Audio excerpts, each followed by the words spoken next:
오늘 우리에게 주시는 하나님의 말씀 보겠습니다. 오늘 우리에게 주시는 하나님의 말씀은 데살로니가 전서 4장 1절에서 3절까지의 말씀입니다.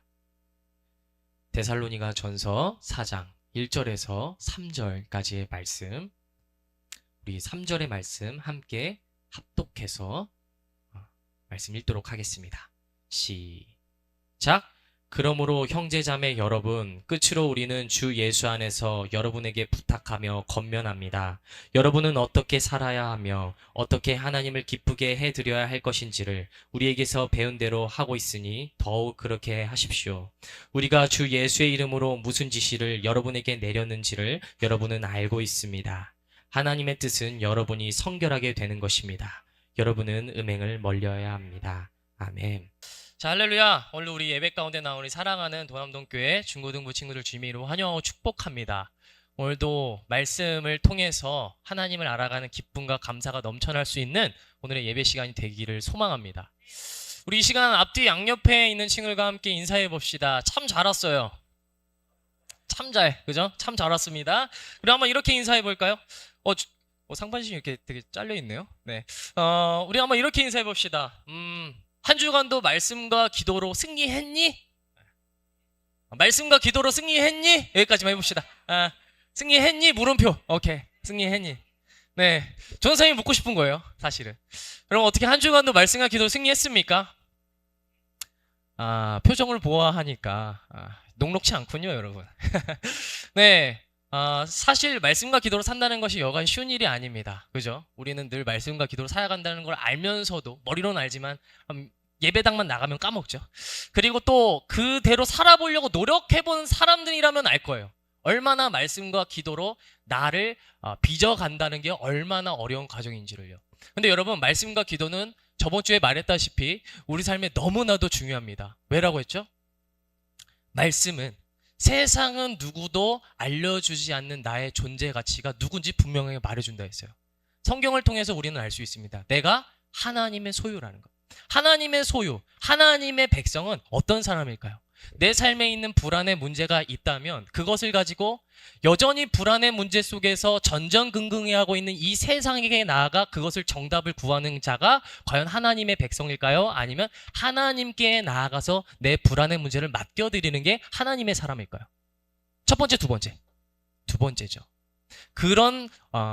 너는 그런 하나님의 소유야. 내가 너와 함께 있어라는 사실을 알려주는 게 바로 성경이라는 거죠. 그래서 우리는 말씀을 가까이 해야 되는 이유가 거기에 있다고 했고, 기도는 뭐라고 했죠? 기도는 왜 해야 됩니까? 하나님의 일하심을 우리가 바라볼 수 있고 그것을 경험할 수 있는 그 시작점이 되는 곳이 기도라 했어요. 여호수아가 언제 하나님의 일하심을 경험했습니까? 그 시작점이 어디였죠?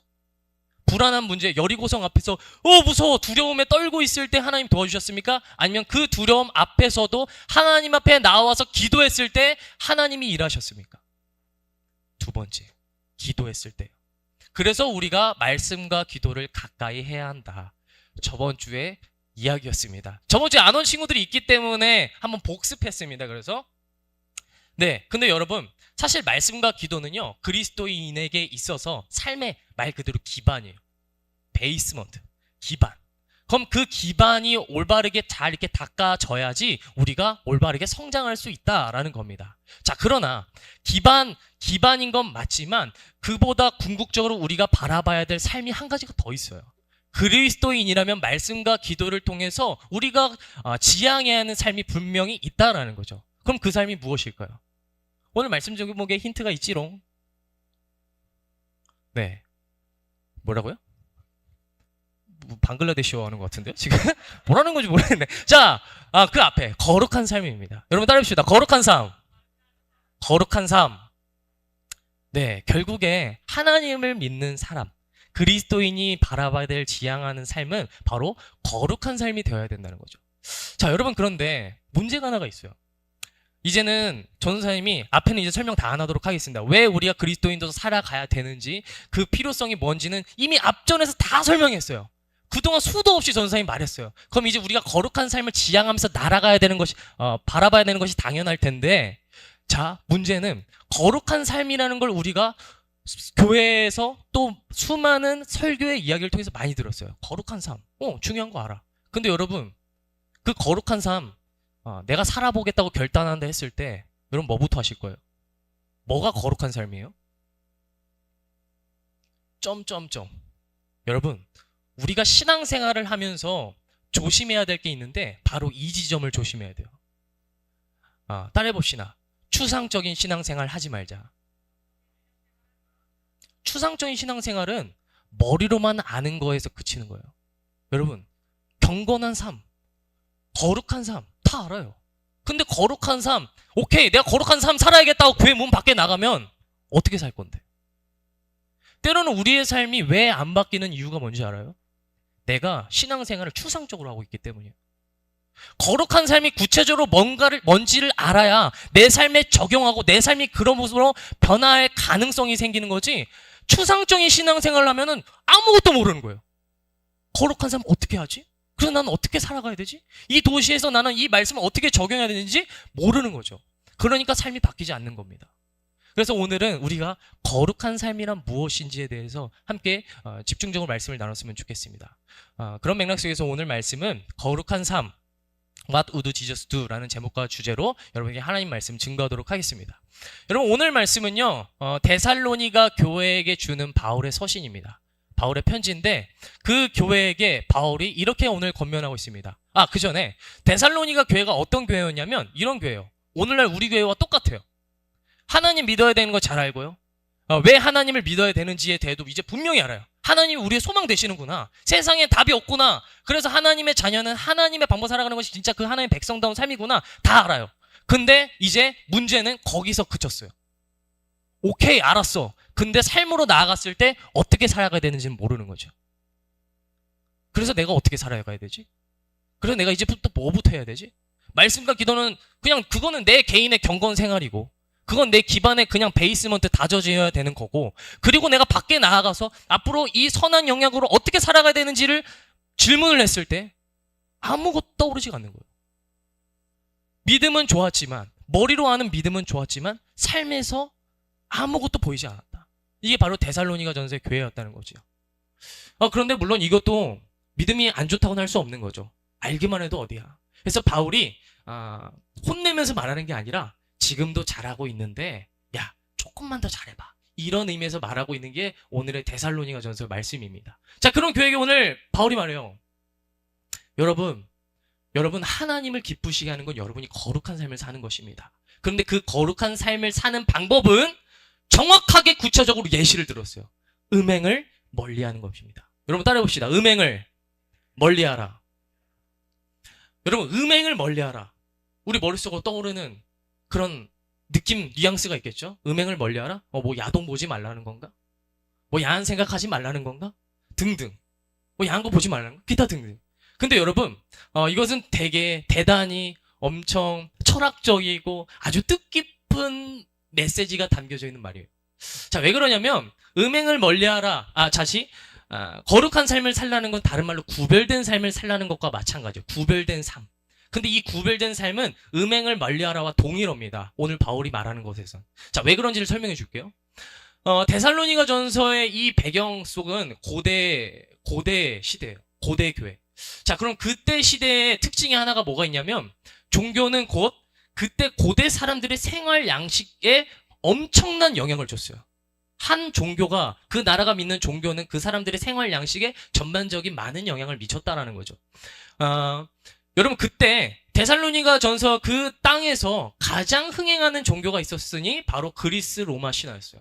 그리스 로마 신화인데 그 중에서도 누가 인기가 많았냐면 미의 여신 아프로디테. 앞으로 봤을 때, 뒤에서 봤을 때도 예쁜 아프로디테. 죄송합니다. 네, 죄송합니다. 그래서 그 아프로디테가 인기가 많았어요. 근데 여러분, 그 아프로디테가 미의 여신으로 여러분도 잘 알고 있죠? 근데 여러분, 왜 미의 여신일까요? 그리스 로마 신화는 내가 언젠가 말했는데, 겉으로 보기엔 화려해 보이고 뭔가 고상해 보이지만 실상은 되게 문란하다 했어요. 그래서 여러분, 그리스 로마 신화 한번 보세요. 본 친구들이라면 알 거예요. 되게 얼굴이 번지르르하고 옷을 잘 갖춰입고 심사임당처럼 이렇게 선비처럼 딱 있어서 와, 저래서 예쁜 거구나 라고 사람들이 말했을 것 같아요. 아니면 얼굴도 얼굴이지만 뭔가 되게 홀딱 벗고 있고 그런 모습 때문에 사람들이 아름답다고 했을까요? 네, 두 번째예요. 아프로디테는 미의 여신이긴 하지만 그 미의 기준이 음란이었어요. 문란함. 육감적이고 뭔가 보였을 때 그런 음란한 그런 모습들이 있는 거. 그때 그 사람들은 그것이 이제 미의 기준으로 여겼던 거죠. 자, 그러면 그런 문란한 여신을 섬기는 그 추종자들, 그 백성들은 어떤 삶을 살았을까? 뻔하죠. 음행이죠. 실제로 그때 당시에는 1000명의 여사제들이 있었어요. 아프로디테를 섬기는 신전에 1000명의 여사제들이 있었는데 그 1000명의 여사제들이 제사를 드렸을 때 했던 것이 있습니다. 뭘까요? 네, 여러분의 생각 속에서 설마 사카 했던 겁니다. 1000명의 여사제들이 그곳에 예배 드리러 오는 신도들과 함께 제사를 지냈는데 그 제사의 방법이 바로 성문화였어요. 여러분, 끔찍한 거예요. 얼마나 더럽고 추잡하겠습니까? 1000명, 2000명, 3000명이나 되는 사람들이 그곳에서 그런 아주 심각하고 끔찍하고 더러운 행위들을 벌이고 있는 거죠. 그게 걔네들의 제사였어요. 그리고 왜 삶으로 이어지냐? 이 1000명의 여사제는 그렇게 제사를 드리고 밤이 되면은 밖으로 나갑니다. 그리고 밖에 나가서 그러면 여사제면은 그 신전을 돌봐야 되잖아요. 그러면은 그 신전을 돈을 이제 구하러 나가야 돼요. 그럼 어떻게 해야 될까요? 어떻게 돈을 벌었을까? 네, 밖에 나가서 자신의 몸을 파는 거예요. 자신의 몸을 팔아서 그것을 가지고 금전을 벌어서 신전을 잘 돌아갈 수 있게 만드는 거. 그게 여사제들의 삶이었어요. 그럼 그것을 바라보는 백성들은, 그런 종교를 믿는 백성들은 자연스럽게 그 삶이 영향이 미쳤을까 안 미쳤을까? 미치는 거죠. 남자들도 보면 그래서 아내가 있는데 아내 말고서 또 다른 여자가 있어요. 그리고 또 다른 여자가 있어요. 3명. 일부 다처제. 근데 일부 다처제도 아니에요. 결혼도 하지 않고 그냥 그렇게 지내는 관계가 3명이나 있는 거죠. 얼마나 문란합니까? 여러분, 과연 이런 삶을 가지고 옳은 삶이라고 말할 수 있습니까? 다 빼놓고 도덕적으로 봤을 때 어때요? 아주 추잡하죠. 그리고 하나님의 기준에서 봤을 때도 마찬가지죠. 하나님께서 우리에게 고유한 가치인 사랑이라는 걸 주셨습니다. 여러분, 사랑이란 무엇입니까? 사랑은 사람을 사랑의 대상으로서 보는 거예요. 다시, 사랑이란 사람을 사랑의 대상으로서 보는 거예요. 사랑이란 무엇입니까? 그 사람을 있는 그 자체, 존귀한 자체로 여기는 겁니다. 그 사람의 가치를 인정하고 존중하고 내가 너를 그대로 내가 너를 받아들일게. 너는 나에게 너무나도 소중한 존재야. 그러므로 그 사람을 함부로 대할 수가 없는 거죠.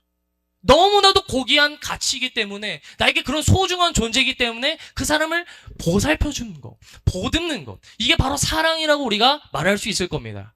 우리의 상식선에서 이해할 수 있는 사랑.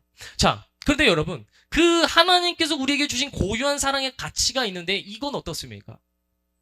이런 삶은 사람을 목적으로서 보는 거죠. 사람을 수단으로서 보는 겁니다. 나의 욕망을 채우기 위해서. 내 욕망을 채우고 그냥 내 목적을 그냥 채우기 위한 수단으로서 바라보는 거죠. 이것은 도덕적으로 봤을 때도 옳은 것이라고 말할 수가 절대 없습니다.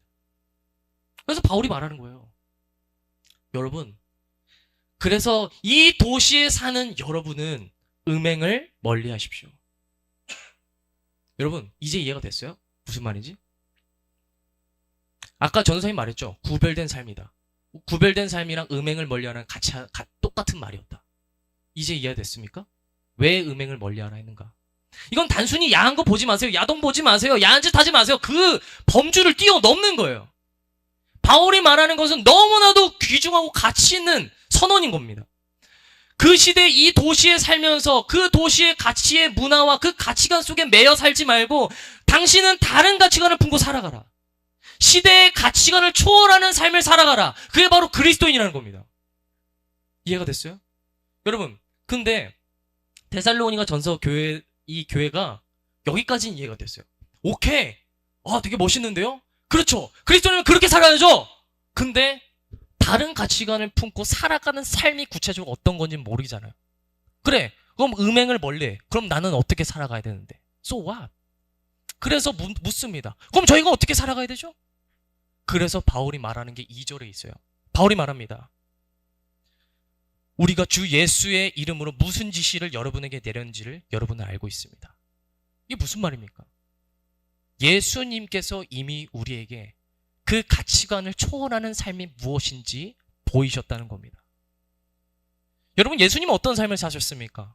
예수님은 로마의 압제 속에서 정말 그 로마의 그 지배가 팽배한 그 시대 가운데 살았었어요. 그런데 로마의 시대는 똑같아요.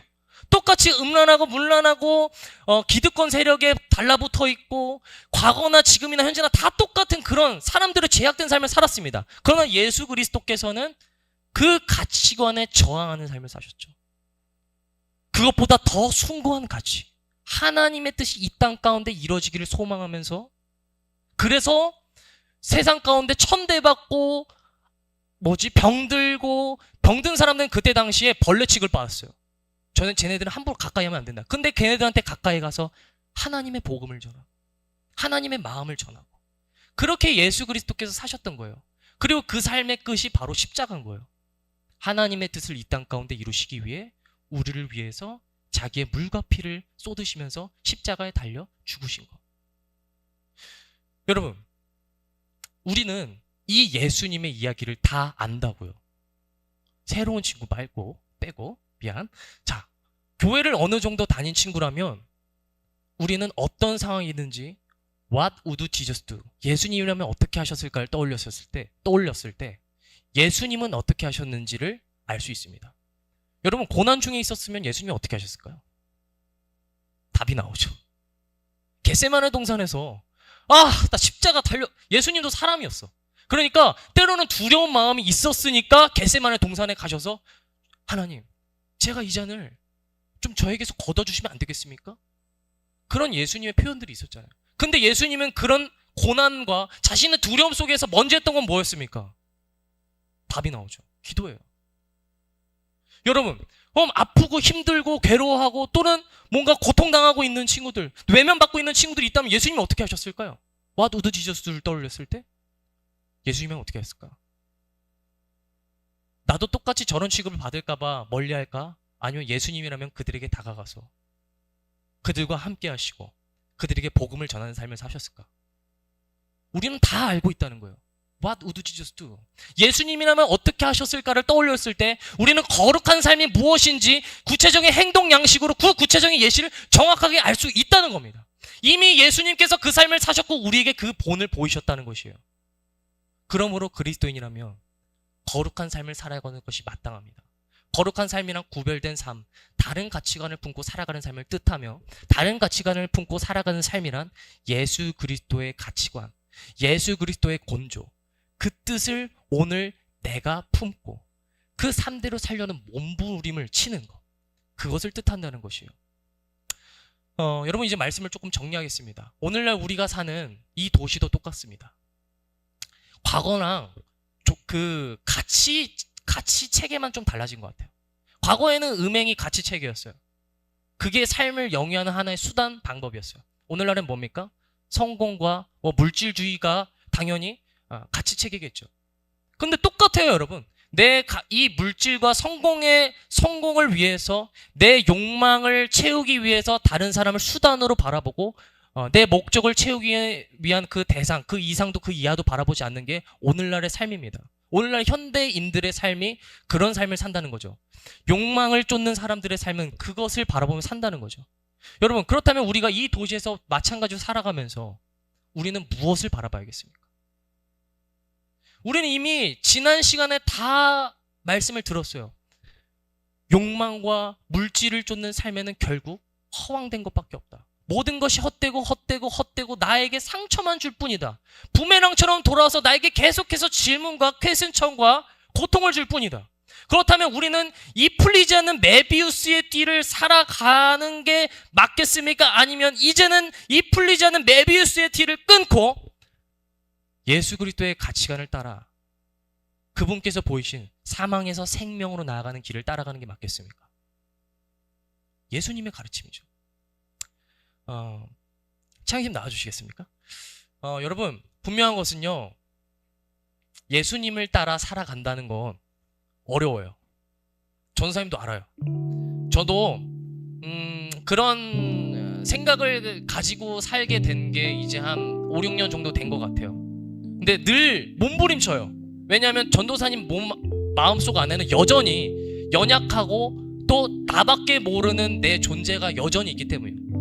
전도사님도 성공하고 싶은 마음 없겠어요? 전도사님도 돈 많이 벌고 싶은 마음 없겠어요? 전도사님도 인정받고 싶은 마음 없겠어요? 전도사님도 나만 소유하고 싶은 마음 없겠습니까? 다 있어요. 나도 두려움이 있고 염려가 다 있습니다. 그러나 전도사님은 그 가운데서도 예수님을 닮아가려고 늘 몸부림쳐요. 그런데 놀라운 것은 그 삶을 선택했을 때 주님께서 저와 함께하고 계심을 느낍니다. 주님께서 저를 변화시켜 가는 것을 느껴요. 여러분이 그런 삶을 계속 트라이 했으면 좋겠어요. 계속 삶 가운데 시도해 보세요. 삶이 바뀌지 않습니까? 시도하세요. 아무것도 하지 않으면 아무것도 바뀌지 않는다는 말 많이 들어봤죠? 네, 신앙생활도 전도사님 해보니까 그런 것 같아요. 우리가 말씀을 아는 것에서 머무르면 그냥 예배드리고 좋았다 해서 끝나요. 그런데 그 삶이 결국에 내 고백이 되고 나의 하나님을 만나려면 여호수아처럼 기도하고 순종하여 나아가야 돼요. 기도했으면, 말씀을 들었으면 순종하고 나아가려는 몸부림을 쳐야 돼요. 여리고성을 7바퀴 돌면서 무슨 생각을 했을까요? 난 언제 바뀝니까? 나는 언제 해결됩니까? 이거 되게 뭔 개짓 하는 겁니까? 뭐 이런 생각 다 했을 거잖아요. 근데 그것을 참고 순종하는 삶을 살았더니 결국에 하나님의 일하심을 바라보게 되는 게 하나님의 섭리라는 거예요. 그 기간들을 통해서 하나님 우리에게 순종하는 방법을 알게 하시고요, 그 기간을 통해 나를 하나님의 사람으로 빚어가시는 거예요. 이게 그리스도인인 겁니다. 예수님이 그 삶을 사셨어요. 그러니 우리도 어떻게 하겠습니까?